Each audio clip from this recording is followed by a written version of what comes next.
The Disaster Management Act 2005 is in news yet again.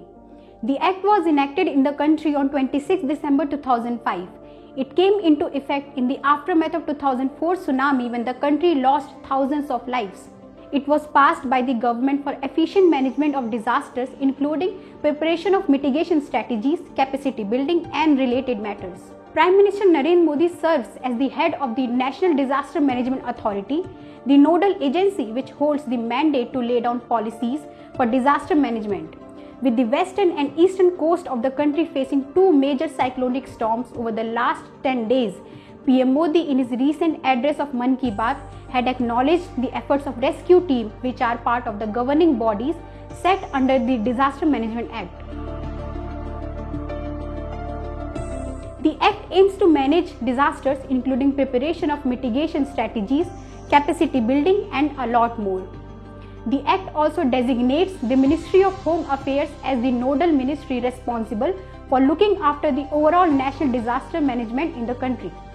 The Act also contains provisions for financial mechanisms, including creation of funds for emergency response like the National Disaster Response Fund.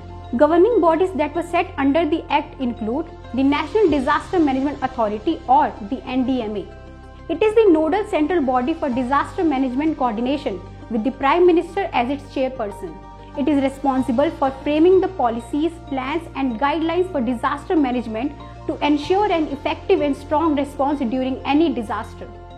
Second is the National Executive Committee or NEC, which assists NDMA and prepare National Disaster Management Plan for the whole country. On the state and district level, we have SDMA and NDMA responsible for drawing the disaster plan for states and districts respectively. Then there is NDRF or National Disaster Response Force, which directly responds to threatening disasters and calamities. The NDRF has been playing a major role in rescuing people from disasters for years.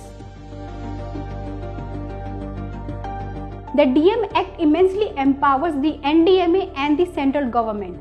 So much so that regardless of any law in effect, the central government can issue instructions to any authority anywhere in India to assist and coordinate in disaster management. Failure to such direction leads to violation of the Act. The Act comprises 79 sections and 11 chapters, and Chapter 10 of the Act deals with the offences and penalties. Under Section 51, anyone refusing or failing to follow orders is liable for punishment with imprisonment up to 1 year or fine or both. Article 52 guarantees imprisonment for almost 2 years and a fine on any person making false claims or to gain relief benefits. Article 54 enforces imprisonment of 1 year or a fine on anyone circulating false alarms about the severity of a disaster. The two articles of the Act, that is Article 52 and 54, have gained importance in the recent times. This is because lately a lot of news and updates about COVID have been flooding social media platforms which fail to check the credibility of the news. Though the Act came into effect 16 years ago, it got popular and made headlines with the onset of COVID-19 and PM Modi's call for a nationwide lockdown last year in May 2020. The lockdown was imposed under the same Disaster Management Act 2005. That is all in this segment. Stay tuned.